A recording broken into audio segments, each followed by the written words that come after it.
Bonjour frères et sœurs en Christ, on se retrouve une fois de plus au bord de l'océan à Pointe-Noire. Je suis le frère Trifon de la chaîne YouTube À la lumière de la parole. Pour commencer cette vidéo, on va parler aujourd'hui du retour à l'envoyeur. Le retour à l'envoyeur cause beaucoup de dégâts parmi les chrétiens qui se condamnent eux-mêmes sans le savoir. Pour commencer cette vidéo, nous allons raconter une petite histoire. C'est l'histoire d'un milliardaire qui vient te voir. Il dit bonjour, il te propose de jouer à un jeu. Il te donne les règles du jeu. Il dit, chaque chose que tu vas lui faire, lui, il va te rendre ce que toi tu lui as fait, multiplié par 10. Donc, il te demande si tu acceptes de jouer à ce jeu-là. Prenons par exemple, si tu lui frappes une gifle, lui, il va te rendre 10 gifles. Mais si tu lui donnes par exemple un pain, lui, il te donnera 10 pains. Et donc, c'est ce qu'il te propose comme jeu. Et tu acceptes le jeu et vous commencez donc à jouer à ce jeu-là. Sincèrement, est-ce que tu vas lui faire quelque chose de négatif? Est-ce que tu vas le frapper? Est-ce que tu vas le taper? Est-ce que tu vas lui cracher dessus? Parce que tu sais très bien que tout ce que tu feras de négatif contre lui, ça sera multiplié par 10 et ça va te revenir. Donc par conséquent, je pense que, très honnêtement, personne ne va oser faire du mal à ce milliardaire-là. Même s'il propose ce jeu-là à 100 personnes, à 1000 personnes, tout le monde va s'arranger pour lui rendre le bien. Tout le monde va s'arranger pour bien le traiter. Pourquoi? Parce que si tu prends par exemple ton portable et que tu le lui donnes comme cadeau, lui te donnera le même portable 10 fois. Si tu prends par exemple ta maison et que tu la lui donnes gratuitement, lui t'en donnera 10 pareil. Si tu prends par exemple 1000 $ et que tu les lui donnes, lui te donnera 10 000 $ à la place. Donc, sincèrement, honnêtement, personne ne va jamais oser lui faire du mal. Et pourtant, aussi étonnant que ça puisse paraître, Dieu nous a fait exactement la même proposition. Et nombreux des chrétiens, par ignorance, osent quand même rendre à Dieu le mal. Et c'est ce que nous allons voir dans cette vidéo. Examinons tout cela à la lumière de la parole.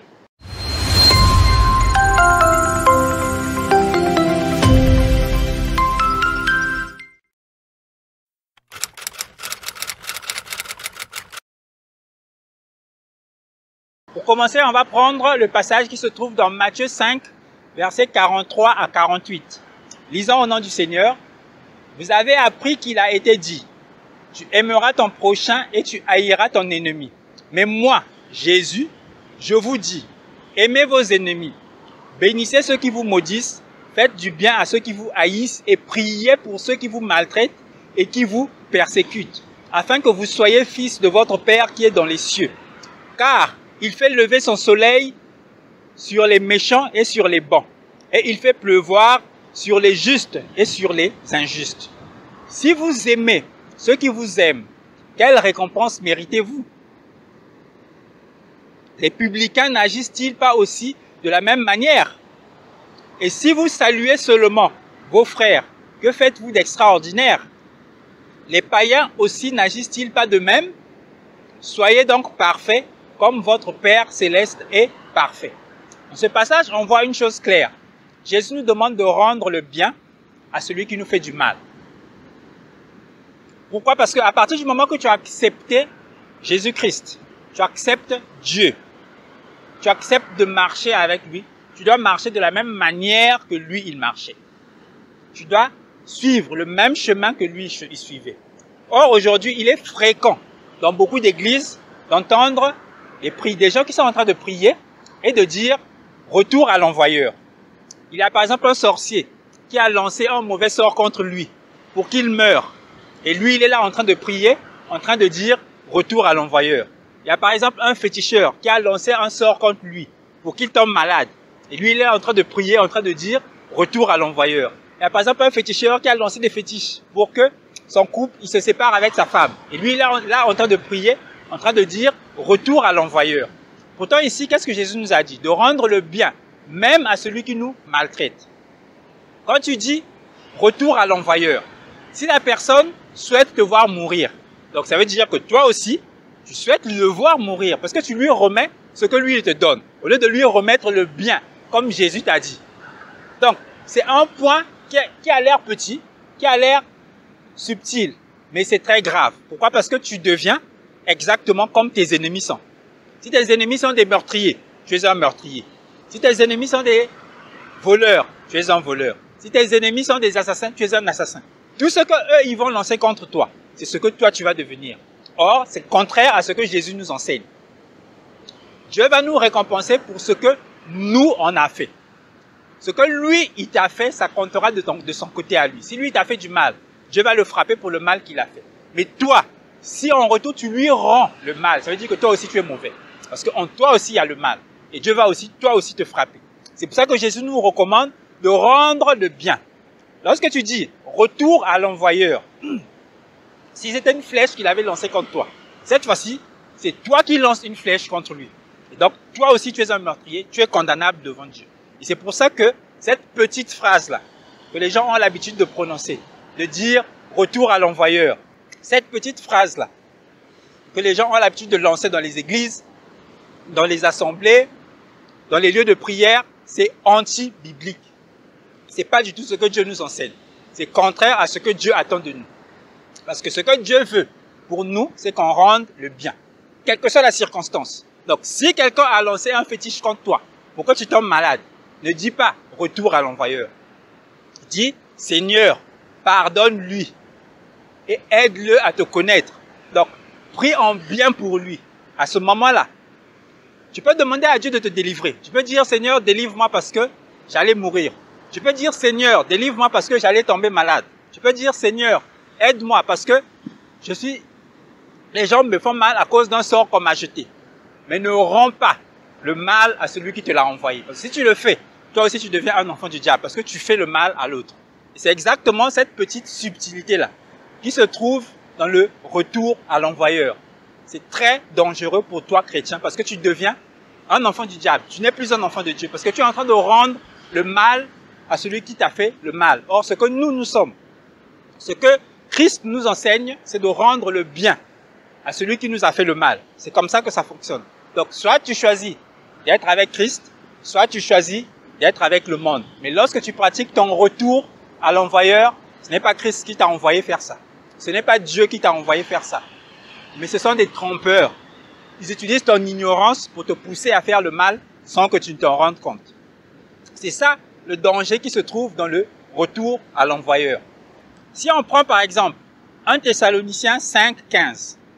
Prenez garde que personne ne rende à autrui le mal pour le mal, mais poursuivez toujours le bien, soit entre vous, soit envers tous. Donc ici même l'apôtre Paul répète ce que Jésus avait déjà dit. On n'est pas là pour rendre le mal, mais le bien à tout le monde. Celui qui t'a fait le mal, tu lui fais le bien. Celui qui t'a fait du bien, tu lui fais du bien. Donc c'est comme ça que nous, en tant que chrétiens, nous sommes. Et ici on prend ce que Jésus lui-même dit dans Matthieu 7, versets 12 à 14. Tout ce que vous voulez que les hommes fassent pour vous, faites-le de même pour eux, car c'est la loi et les prophètes.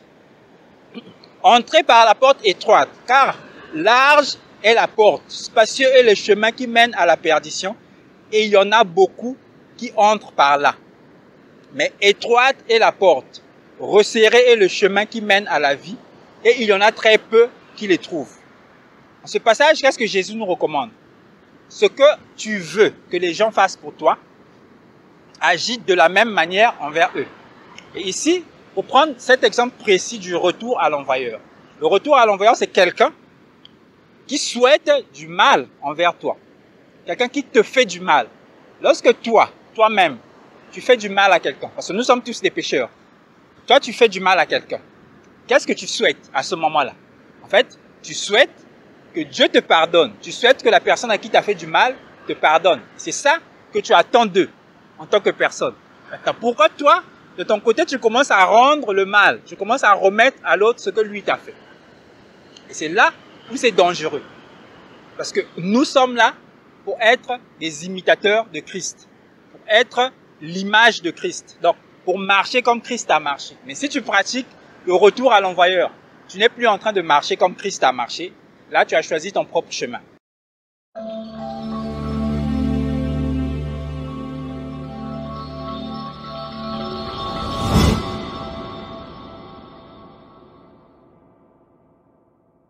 Ici, on va prendre encore Matthieu 25, 37 à 40.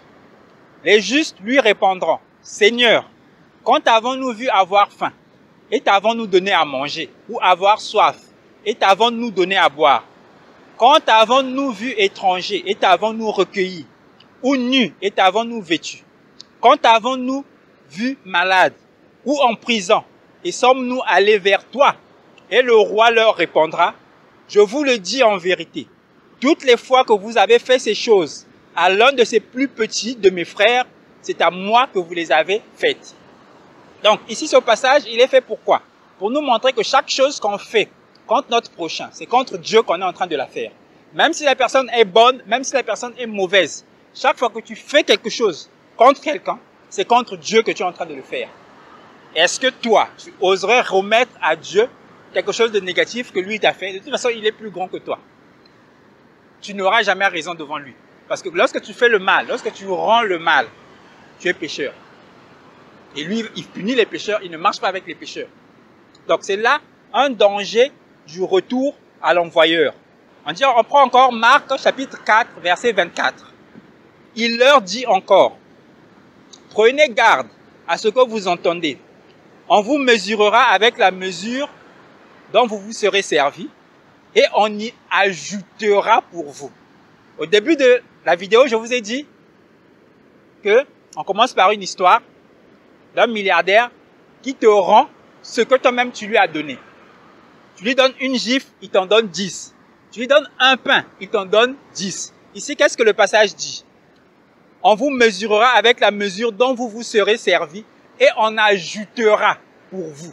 Donc quand toi tu rends à l'autre, si c'est le bien que tu as rendu, Dieu va te rendre aussi le bien et il va ajouter. Si c'est le mal que tu as rendu, Dieu aussi va te rendre le mal, mais il va aussi ajouter. Donc tu auras du bénéfice au-dessus de ce que tu as fait.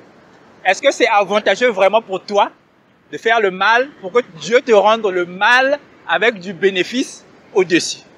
Vraiment, sincèrement, pour moi, je ne pense pas. Et pour terminer cette vidéo, je voudrais seulement que vous pousser. Je voudrais vous pousser à imaginer l'apôtre Paul. On a pris, on a lapidé. On l'a laissé et il pensait qu'il était mort. Il le laisse à terre. Ils sont partis. Imaginez que l'apôtre Paul, pendant qu'on est en train de le lapider, lui il dit, retour à l'envoyeur. Ça va vous donner quelle idée? Ça va vous donner quelle impression? Imaginez Étienne, comprend qu'on est en train de le lapider. Parce qu'il a eu une vision du Seigneur. On est en train de le lapider. Et lui, il crie, retour à l'envoyeur. Est-ce que c'est vraiment de Dieu? Est-ce qu'il est en train de servir Dieu? Et pire encore, Jésus-Christ, sur la croix. Les gens l'ont frappé. Les gens se sont amusés avec lui. Les gens l'ont giflé. Les gens l'ont déshabillé. Les gens l'ont mis sur une croix. Lui ont mis des pointes. Maintenant, imaginez qu'à ce moment-là, Jésus se mette à crier, retour à l'envoyeur. Est-ce qu'il est réellement en train de servir Dieu? Et donc, toi qui es en train de crier, retour à l'envoyeur, parce qu'il y a des gens qui t'attaquent. Est-ce que tu es en train de servir Dieu? Tu n'es pas en train de servir Dieu et tu n'es pas en train de servir Jésus-Christ. Mais tu fais honte à Dieu et tu fais honte à Jésus-Christ. Parce que si tu étais serviteur de Jésus-Christ, tu allais faire comme Jésus-Christ. Tu allais dire, Seigneur, pardonne-leur car ils ne savent pas ce qu'ils font.